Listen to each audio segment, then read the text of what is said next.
has been put together uh, for us, all things real estate related.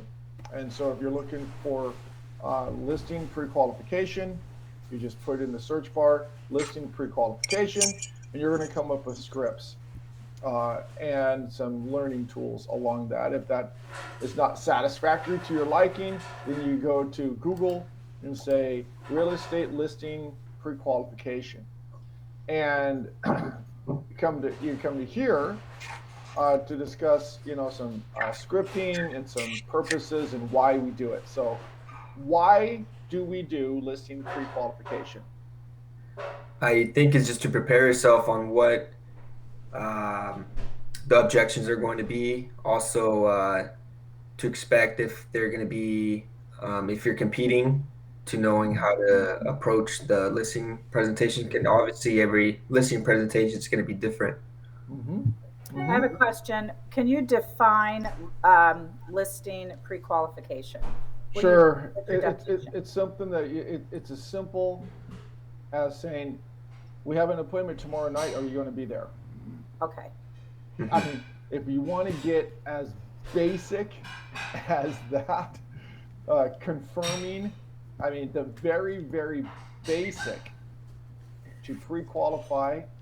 I mean, I don't suggest doing that, but but I would probably suggest that's the majority of real estate brokers practice in pre-qualifying a listing appointment.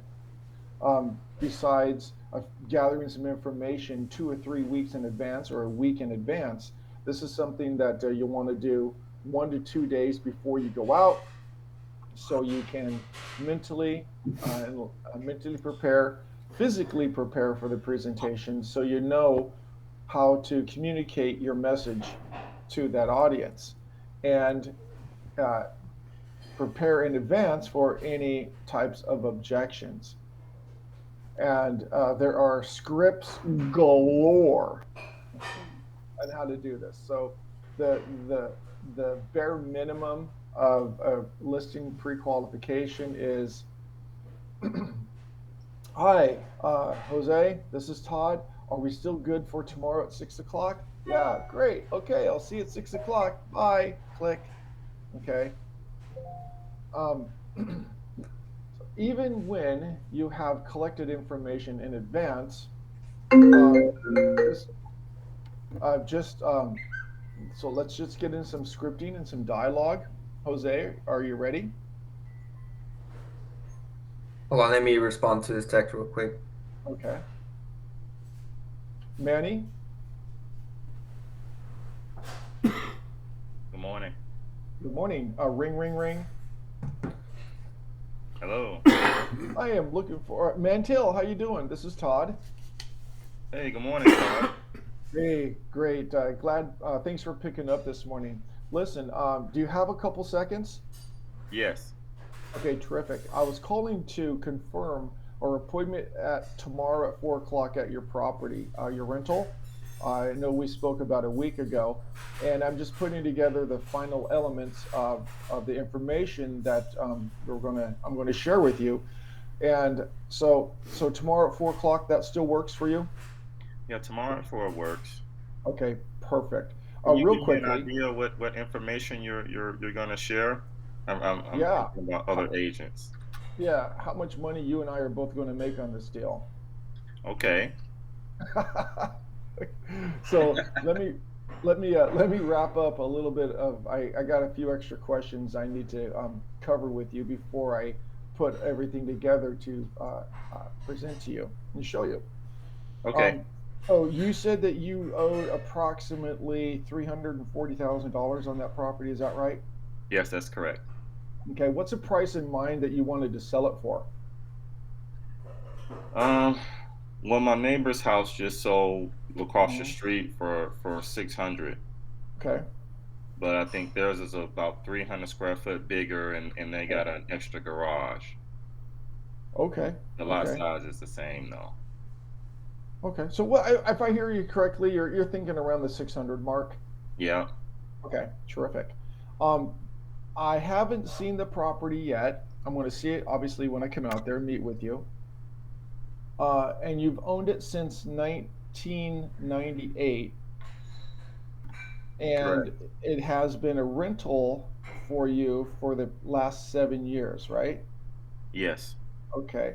During that 7 year rental period, have you made any improvements to the property or material improvements, replacing roofs, water heaters, HVAC, insulation, carpet, flooring, countertops, cabinets, windows, things of that nature?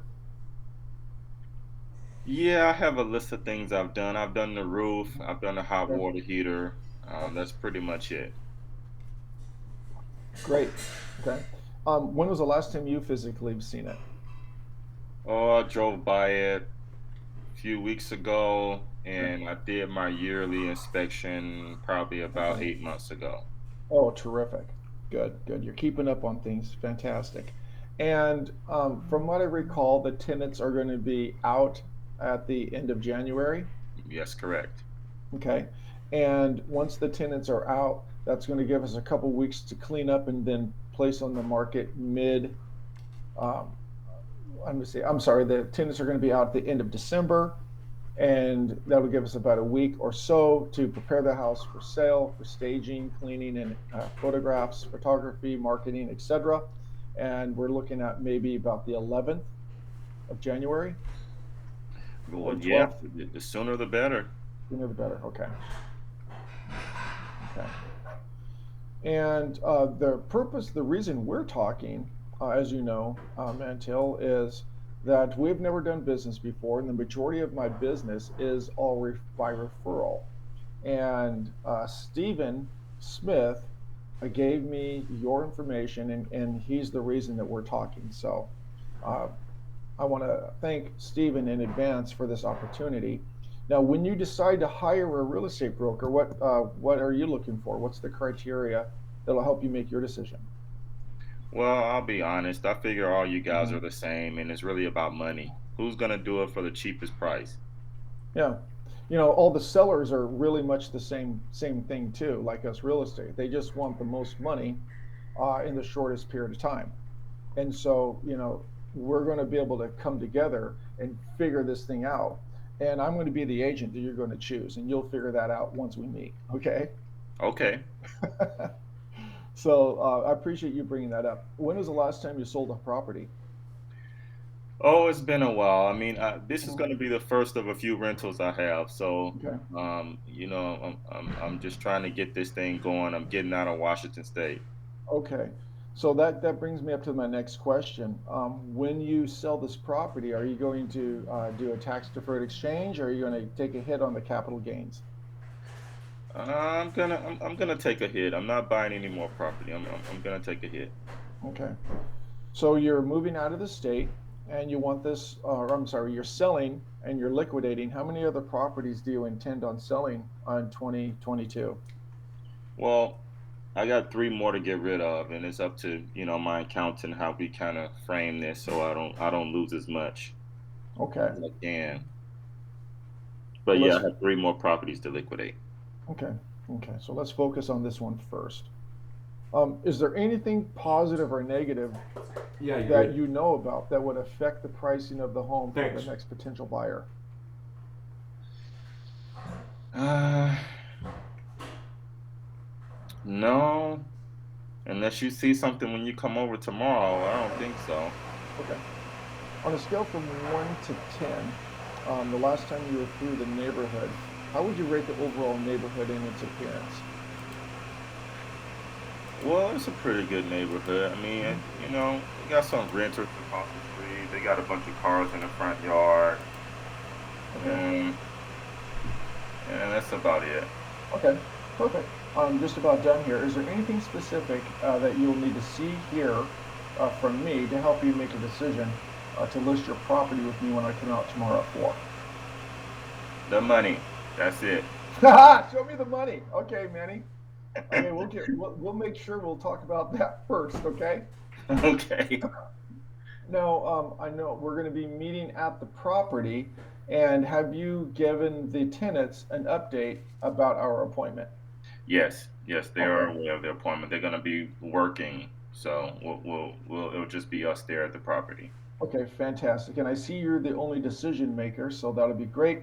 So you know, our appointment should only take between 35 to 45 minutes, a little longer or sooner if you have less or more questions. If there's any changes in our scheduling, you have my contact information, email and voicemail, call or text if there's any changes. Otherwise, Manny, I will see you tomorrow at 4 o'clock. One last thing, I will be sending you an email with some pre-listing information that will give you an outline and an overview and a summary form of the items that I'm going to be doing to get your home sold, like I've done so successfully in the years past for property owners like you that are selling rentals. So it'll be a little bit of a sneak preview of what we're going to be discussing. It'll also save us time when we meet, and I'll be able to answer your questions following that information. So if you could please, please, please take a quick preview of that information I'll be sending to you. It'll save us some time when we meet. If you have any questions while you're previewing that, let me know. Otherwise, I'll see you tomorrow at 4. Okay. See you All tomorrow. right. You bet, Manny. Bye-bye. That's a basic pre-qualification.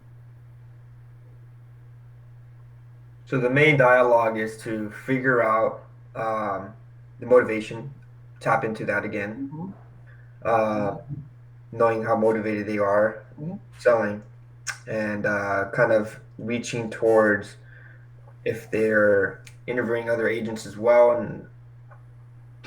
And I saw that you asked twice as far as what is he looking for on it as an agent and what's going to lead him to make that decision. It's all about the money. So I know my presentation is going to have to be built around my value to bring highest dollar amount. Right, because in the beginning he said he wants to get the cheapest. Yeah, and you know the cheapest doesn't always mean you're going to get the most. Right. And so yeah, now I know what my presentation is going to be built around: value and money in Manny's pocket. So it's giving me a lot about what I need to know. So yeah, I'm not going to Jose, that's a great dialogue to have right now because we need to be confirming and pre-qualifying our listing appointments and then deciding whether or not we even want to go out and determining what type of appointment we're actually going out on. That's important too. Okay? So we don't have our expectations set that, hey, I'm going on a listing appointment when it actually is simply nothing but a property preview. Or you show up to do a property preview and it turns out it's for a listing presentation. Okay. So part of this is, like I mentioned before, is to understand what you're going to be doing when you're out there. Is it a preview appointment? Is it a second walkthrough? Is it you need to know what you're doing once you get out there, because I have been caught by surprise sometimes by sellers. Oh, I thought you were going to be bringing out your analysis. No, I'm sorry, you're just here to do a walkthrough. And well, really, he was ready for a listing appointment. I was ready for a walkthrough, and all I have is my notepad with me. I don't have any of my listing materials, my marketing plan, a net proceeds report. And so you're always going to get caught off guard occasionally, but that's going to be reduced if you do what Jose has brought up today: is pre-qualify the appointment, pre-approve the appointment. And I also thrown in there, have something to send them by email before you show up. And then the next question is, well, what do I send them? Okay. Well, send them a shortened version of the listing appointment in a PDF form. Where is that found? That's found in your one resource guide. Okay. There is a listing appointment PowerPoint presentation available for you in your zone. And you can take that PowerPoint presentation, modify it to your liking, add in client reviews to it. You can add in create a summary market report for it. You can put different highlights in it of what it is you do, your 21-point plan of action. And summarize it, and then save it as a PDF. You don't want to save it as a PowerPoint, but you can save that PowerPoint into a PDF, and boom, there you go. You have your pre-listing packet. I like it. I mean, Yeah. should you be prepared, even if you go to a preview? Should you be prepared with all of your listing paperwork as much as you can?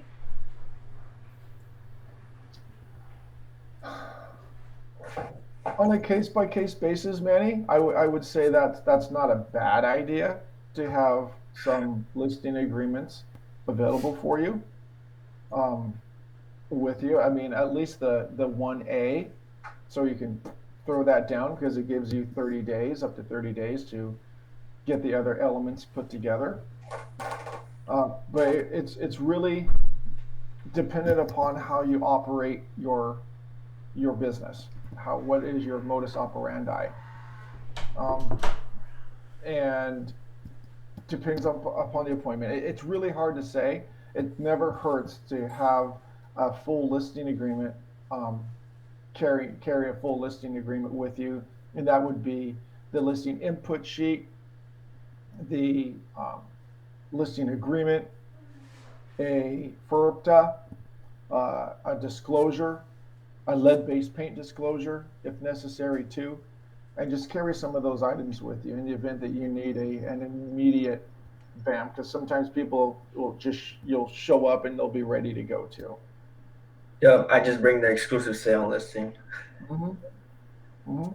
Form 17, Yep. help them fill that out. Got to kind of, feel out your client too, because sometimes you can tell, oh, this person's going to be super old school. And so I'll just take, the paperwork with me. Mm-hmm. Sometimes I know it also depends on, like last year when we were slow, we had somebody call us and we knew pretty much they were probably thinking of doing a FISBO, but they wanted somebody to come by and give them a price, to get an idea. And we had time, so Yeah. it's all kind of learning. And we knew going in, we probably weren't going to get an appointment, like get a listing out of it, because they'd done this before too. Mm-hmm. Because we did some research, and we just went anyways, just for practice, even. Yeah. If you Good. got the time, do it. Just do it. Good. I'm going to switch into coaching mode here for a second. So, I want to discuss a little bit about LLPNC. LLPNC. And Jose and Manny and everyone here should know what LLPNC is. Lead follow-up, or I'm sorry, lead generation, lead follow-up, presentation, negotiation, and client care. I've just, shortened it down instead of saying those long words as LLPNC, the 5 elements of our businesses. Whether I am recruiting, I'm lead following up, I'm lead generating on recruits, I'm following up with them, I'm making presentations, I'm negotiating with their objections, and I've got my broker client care. So, one thing I want to talk about today is pipeline. That is what in business terms is called your KPI, key performance indicator, is your pipeline. Some real estate brokers are just on a free for all, and that's fine. But it's really important to understand that you are running a business um, uh, through yourself, and we have a collaboration of other entrepreneurs that we gather together 3 days a week, and then we're also available outside of this time as well. So it's a wonderful environment to be able to grow and be successful in. And understanding that you are a business owner requires a degree of understanding the principles and fundamentals of the business, which is LLPNC. Then also what drives the business, what creates productivity.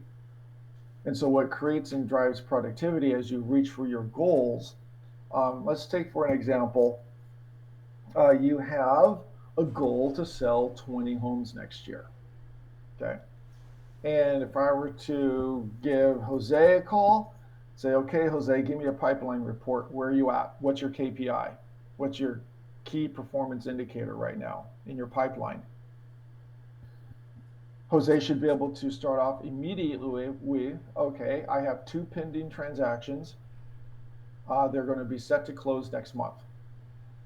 Okay, that's in his pipeline. Start with your pending transactions. The next thing in your pipeline is you want to discuss your active customers. An active customer is a seller who you have that is active listing. It's an active listing. An active customer is a buyer who you are showing properties to that has a pre-qualification letter. Okay.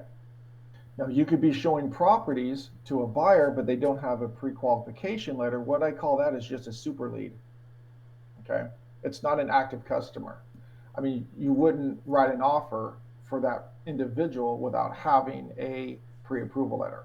So that's how I classify that. So I'm like, okay, Jose, what's your, let's talk about your KPI pipeline. Todd, I got 2 pending transactions set to close. Everything's clear. We're looking really good. Okay. Jose, what do you got for active customers? I have 2 active buyers that we're searching. One I've been working with for about 40 days. One's brand new. We just got the approval. We've had our consultations and we're looking good and they're shopping. Okay, great. Okay, what are you looking like for your leads, your A and B leads? Okay, and then we're going to go down your pipeline. Now, given if Jose has a goal to close 20 transactions, a general rule of thumb, and that goes for everyone here on this call, you should be carrying the same number of leads in your A and B column combined, a combined A and B column of the number of transactions you want to close for the year.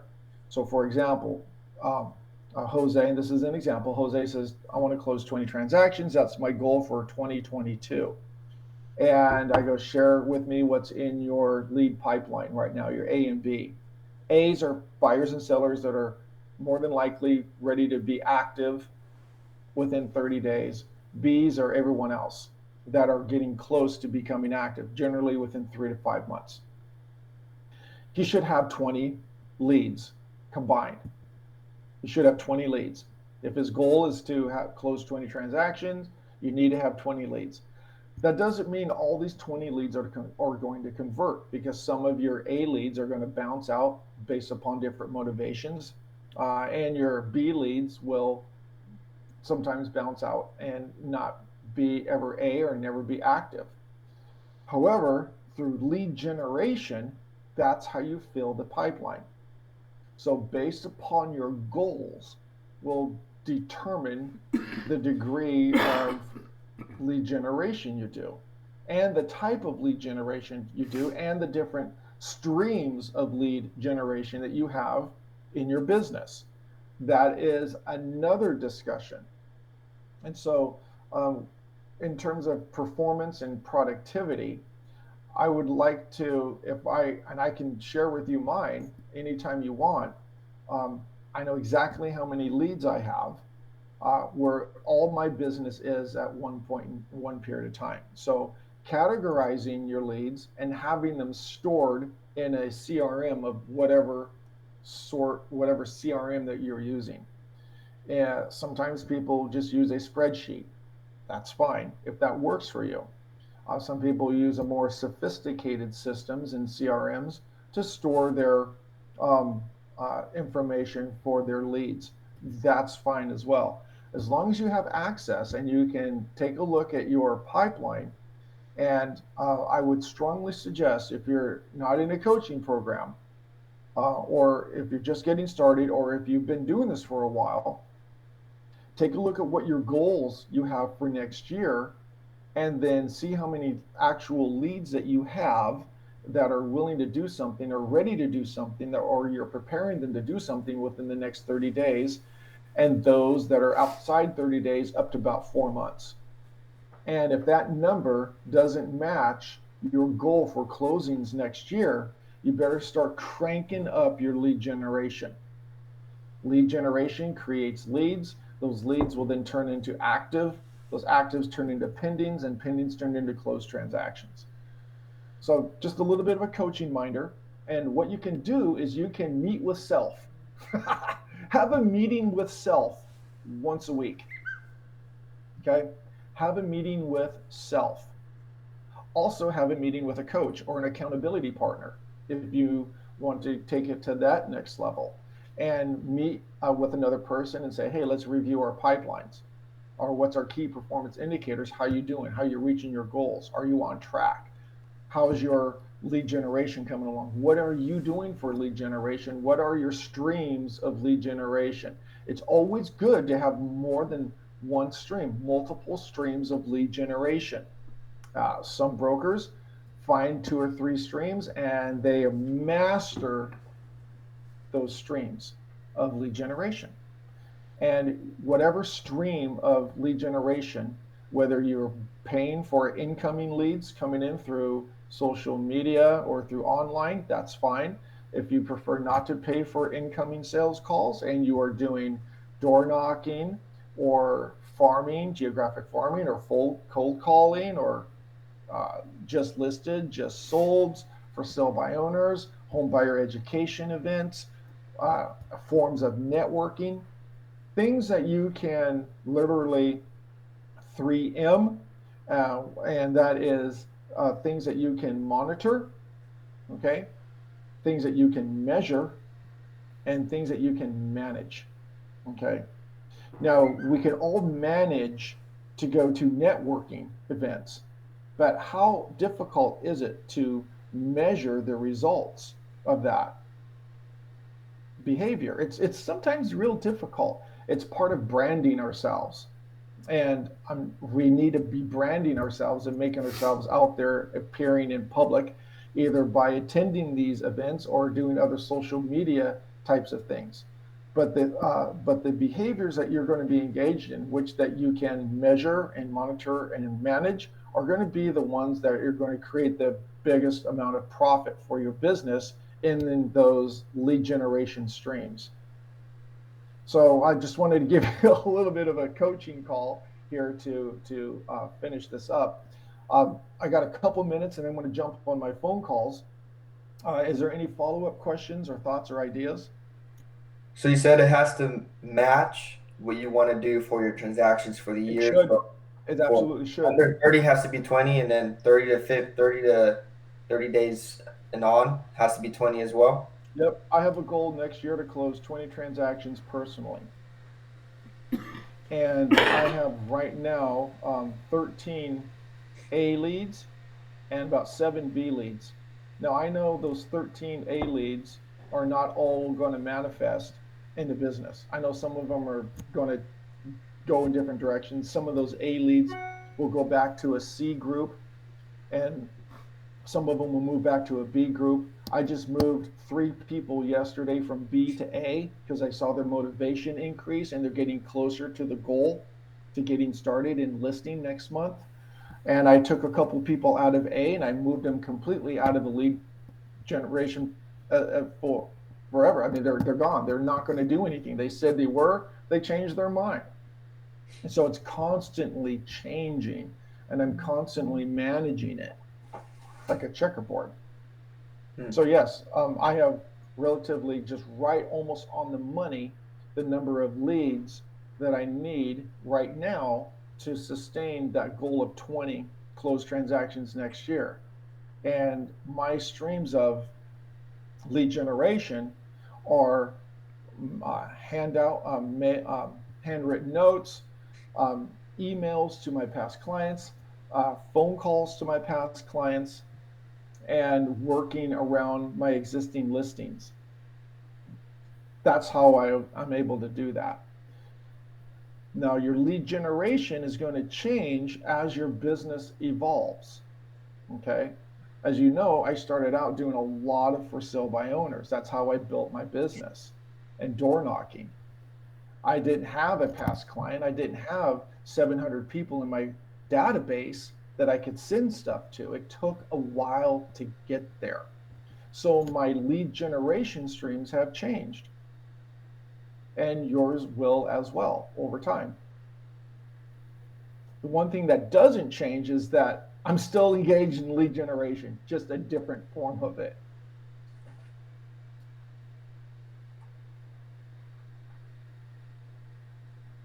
Cool. Yeah. So just keep in mind, have a meeting, schedule a meeting with self.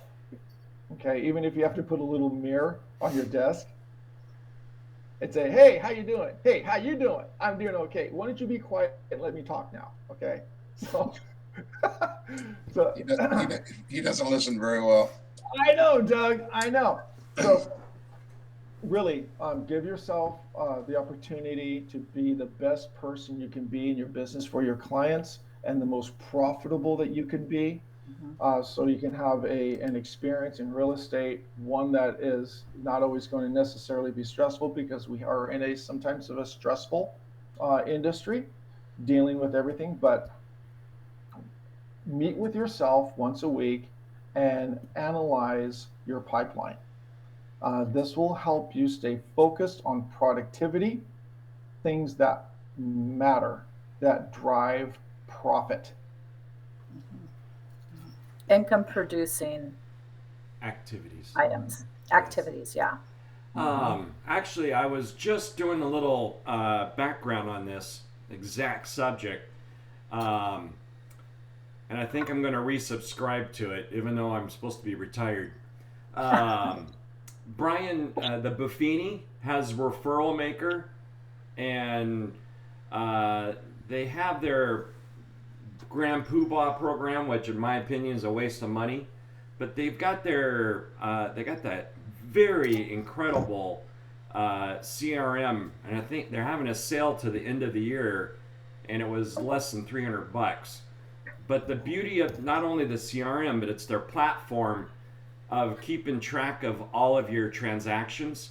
I mean, I can tell you anything and everything about my pipeline in regards to my lead categories, how many active, how many pending, how many closed. It gives you your gross GCI, your adjusted GCI.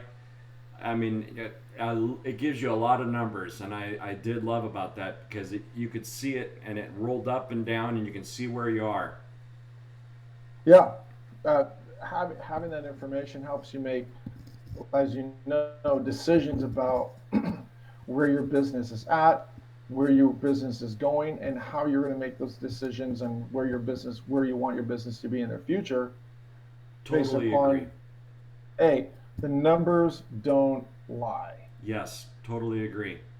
Numbers don't lie. If you want to go from here to here, you need to get a map. Okay, you need a road map.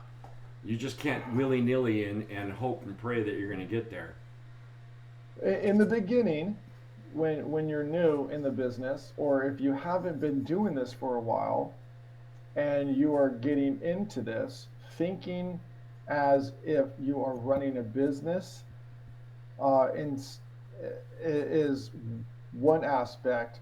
I spent years just doing transactions and loving people, Yeah. and not really thinking that this was a business.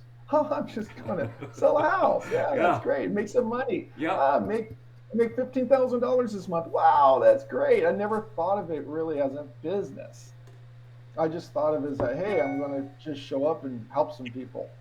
When one of my earlier coaches said, Todd, you're running a business.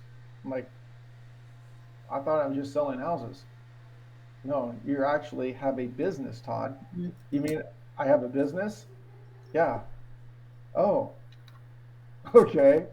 And so it broke it down a little bit and said, how many accounts do you have, Todd? Well, I have one account. Do you pay?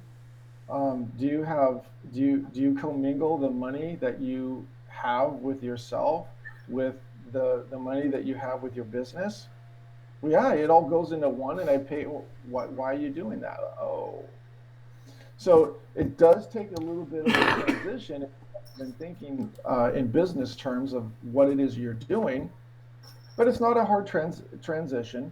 You don't want to get away from the fact that really, when it boils down to, is loving, helping people complete a transaction. But if you ignore the business aspect of what it is you're doing, um, you may be spending too much time um, in areas that you won't necessarily have to do. When I figured out that this is a business and that I could free up time instead of being strapped to it, uh, it allowed me to say, well, maybe I'm going to start getting some help in my business because I was spending way too much time in my and around my business. And anyways, I found areas of profit. But to get it really boiled down to the nuts and bolts, if you just take a look at your key performance indicator and what it is in your pipeline, and your pipeline will tell you where you are at in your business, big or small. Okay. The big businesses have the same key performance indicators as a small business, as a entrepreneur, as an independent contractor. How many pending transactions will tell you what your aging report is, how much profit you've got coming in. Okay, that's where you're going to be able to determine from your um, uh, pending properties. I've got $38,000 in pending transactions right now. Okay, that's what I got. Out of my active customers, I've got 2 active customers. Out of my hot leads, my A leads, I have 13. I believe about 7 of them are going to be maturing in January, which means those will be sales that will occur that will feed for February and March in terms of my business. So I can begin to shape and mold my decisions 3 months in advance. I am playing in March. I'm making decisions for March already in December because I know where my pipeline's at. Instead of just showing up going, what the hell am I going to do today? Which that was me. Okay. And so focus on your pipelines is what the message is to round out this year. Get into next year and have that KPI and be able to open up and have that meeting with self once a week or with your team and say, okay, what's your KPIs? Where are we at? And then have a quarterly review over your annual goal to determine what areas that you are seeing more profit and efficiencies are, and then what areas that you need to become more effective in. And that's taken from, the book, Fanatical Prospecting. There's a little part in there that says E plus E equals P. Your efficiencies plus your effectiveness equals productivity/profit. Mm-hmm. And so, I can be really, take for example, I'm going over a little bit, so I apologize, but I need to hear this for myself. Um, so you just get to be part of my own conversation. Um, the I can be really, really efficient, or you can have a real estate broker be really, really efficient at open houses. I mean, here is a real estate broker that has decided to have open houses every Saturday and Sunday because that is part of their work schedule. I worked in a hospital for years in the supply department, and I worked weekends. Hospitals don't close. Okay, so a real estate broker goes, I'm going to work on the weekends. Every weekend, I'm going to have an open house, right? So they have an open house every weekend. And then they end up selling 1.5 homes a month, as a result. Then you have, that's highly efficient. Then you have another real estate broker that has made a decision to do 2 or 3 open houses instead of 8. They're going to do 3 open houses a month. And that real estate broker sells 2 homes a month with 3 open houses. Real estate broker B, who does 3 open houses that sells 2 homes, is very effective. Not very efficient, but very effective. Real estate broker A, who does 8 open houses and sells 1.5 homes, is really efficient, but not real effective. So when you're taking a look at your lead generation streams, evaluate each one in terms of your effectiveness and your efficiencies as it relates to productivity and profit. And if you are really highly efficient and not effective, that's a skill issue. If you are really effective and not necessarily efficient, that could just because you're lazy. Okay, and not doing the necessary work that's required to reach your goal. That's the important aspect. Your goal, not mine, not Jim's, not Mary Lee's, not Mantill's, Jose's, Doug's, or Werner's. Your goal. So, based upon your goal, what are those income sources that you are using? Are you able to measure your effectiveness and efficiency to the productivity? And do you have a pipeline that you can measure to a degree of accuracy to help you manage what it is you need to do to reach your ultimate goal? If it's 8 transactions a year to 20 to 30 to 50. All right. That was a coaching call, by the way. Thanks, Coach Todd. Yeah, it's been a while, Jose. Yeah. Quick question: are you scheduled with Kim on Tuesday? Yep. We got that nailed. Yes. Excellent. Yep. And if there is anyone out there that needs an extra set of eyes on something, I'm available. I may not be available exactly at the time you have that appointment, but if you want me to ride along with you to do something, Doug, I've traveled down to do a walkthrough with you before. Werner, Manny, Jose, I'm available. Just give me some time in advance notice. And if your customer is flexible in the dates that I'm available, I am more than happy to join you on this to observe or to participate with you. So if you just need somebody to watch what it is you do and then grade you and evaluate that process, I'd be more than happy to do that. All right, I'm all warmed up. I'm going to make some phone calls today. That's right, baby. All right. Well, if you're available tomorrow, I'll be here. Oh, that's beautiful. Is that a cool Yeah. branch or what? Uh-huh. What is that? It's a branch. Right. Wow, that's amazing. You found That it. is amazing. You found it as it looks like. Or? All right. I like it. All right. Hey, I got to run, you guys. Talk to you later. All right. See ya. See ya.